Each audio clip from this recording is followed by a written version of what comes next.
So this is a watercolor paper. I cut down to 18 by 24 just so I had some nice even numbers when I need to figure out where I need to add my cuts and my folds. It just makes the math easier.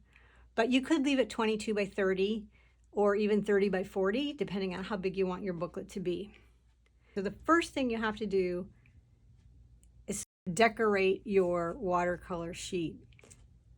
I generally mix watercolor and acrylic. Sometimes I put ink in here. And the idea here is just to create this as a background, as a starting point for your sketchbook or your scrapbook, whatever you want to call it. Not really thinking about necessarily painting anything per se, but making it almost more like a whole abstract, in one big piece with different marks, different colors, textures, and just basically covering the sheet. And then what we're going to do is we're going to turn it over and we're going to draw some lines on here where we're going to need to cut it. So I've mocked up a couple on paper first and cut them just to make sure, because you only get one time to cut. If you mess it up, you kind of mess it up. So this one I cut so that I wanted this one as a horizontal. So you'll see that as the pages turn, they go the horizontal way. This one's is the square version. And again, it just depends on what size you want to do. So you have to decide if you want horizontal or vertical.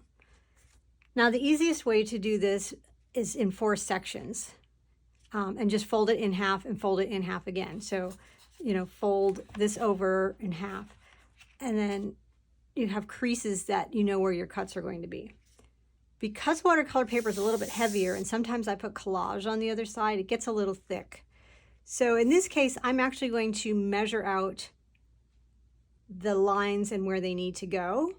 So I'm going to go ahead and do that and then I'll tell you how I got to those measurements. Or what I am going to do, I'm going to measure out, I'm going to keep my book, I guess I'll keep it larger. So I'm going to do 6 inches and 12 inches, and I'm going to just put a little tick mark there.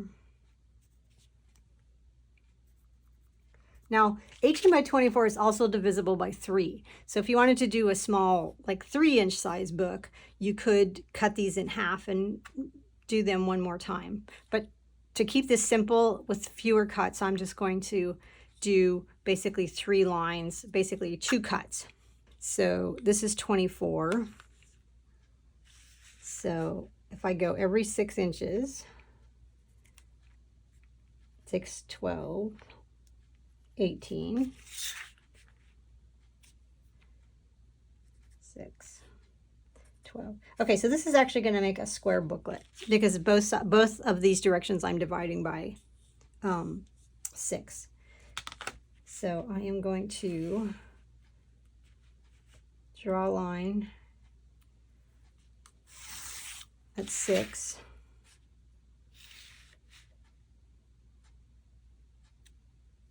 And 12 and 18.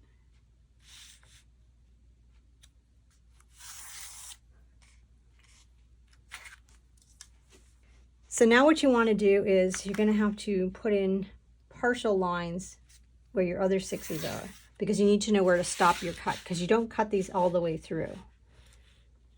Gotta find my lines here. I have to re-put them in. 6.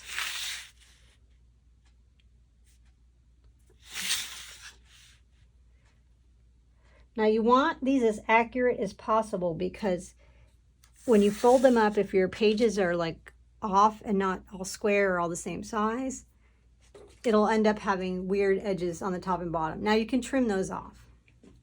Okay, so now what I'm going to do is get out my X-Acto knife. And I'm basically going to trim from this edge to here, and then from this edge to here. So it's kind of a zigzag, but I don't want to cut all the way to the end because I need it to be all one piece. So a lot of times I will mark these with little dots so that I don't go past that. Okay, so now I made my cuts. I cut from this end to this point and this end to this point. And I just went through and did a fold both ways on my line, my other lines that I had here, just to help me get this started. So then what I'm going to do, and you can do this face down or face up, but I find it easier to do it face down because then I know I need to fold the first one in to itself and then over. And then into itself and over and into itself and over and into itself and over. So you're basically just walking it around that S shape that you have. And then you have all of your pages here now in a booklet form. Now the issue is that you have these gaps where these things are open. So what I do is I generally just glue those together. So there'll be one fold. If you've done this in 4 sections, there'll be 2 edges. So I just basically glue the pages together, or you could leave it this way and just paint the other sides and just leave it open. The only thing that's going to be odd is where it's folded because that's going to stick together. So I take some of my PVA glue, and this is a glue that's used for making journals and books. And I just run a small little bead around the edge and a little bit in the middle. You don't need a lot.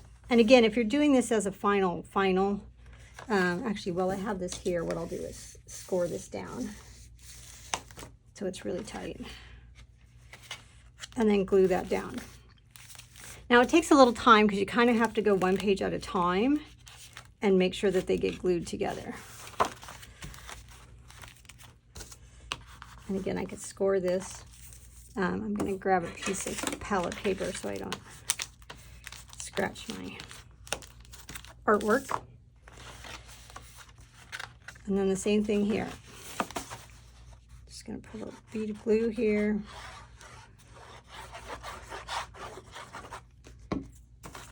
Fold it together. And glue it down. Now you see I'm off a little bit here. This is what I said. It's important to have your cuts straight so that you don't end up with these gaps.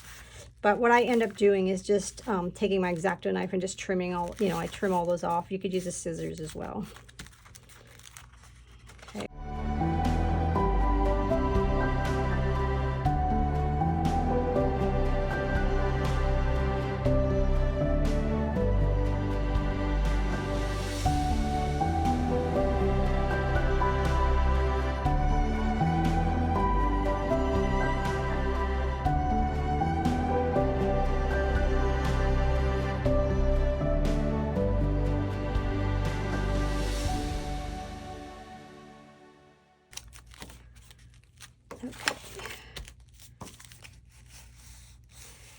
And you should end up with a blank on the front and the back. Okay, so now it's done and glued together. And you'll see that it's really easy to kind of flip through. Oops, make sure you don't glue your pages together. I sometimes come back and trim off the bottoms if, they're way off. But because a lot of times these are just exercises for me, or they're just creative projects that I do that aren't intended to be, sold or used for anything, I won't even bother.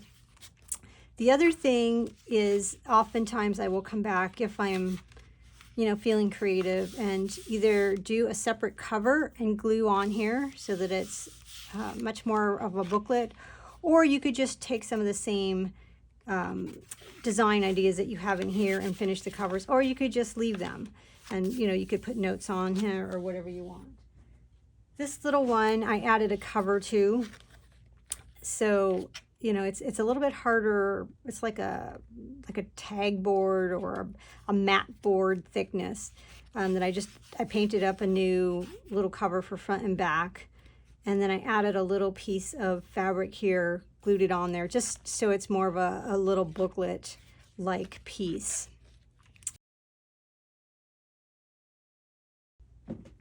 With this one, I think when I initially painted it, I knew it was going to be too busy because I put a lot of stuff in it, a lot of different marks, thin marks, you know, there's 4 or 5 colors here. So it's a lot visually to take in. So now I probably will go back and I will look at each spread individually and see where I can maybe, you know, tame some stuff down. If I want to, you know, maybe the color isn't distributed, you know, it doesn't feel balanced. You know, areas like this I really like because it's a little bit calmer and I like the little dots. But, you know, here maybe it's a little too messy. So maybe I want to sort of calm that down, right? So there's areas that, you know, may or may not work on each spread.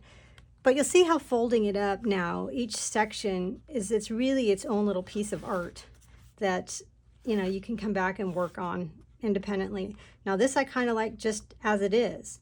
You know, nothing seems too muddy. I like the marks. There's kind of a nice energy to it, so I may not do anything with that page. This is probably too white because I got a lot of white on this end of the thing, so I may want to come back and add some color in.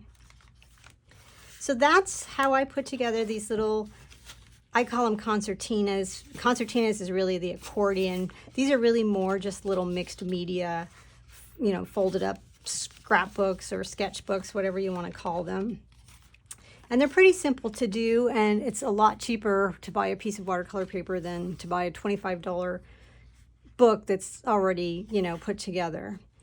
And you can actually do them whatever size you want because you can adjust it based on how you cut them, you know, and how you divide up the pages. So if I work more on this and get it finished, I'll do an updated video on what the final piece looks like. But I hope some of you will give it a try and let me know how it goes for you in the comments.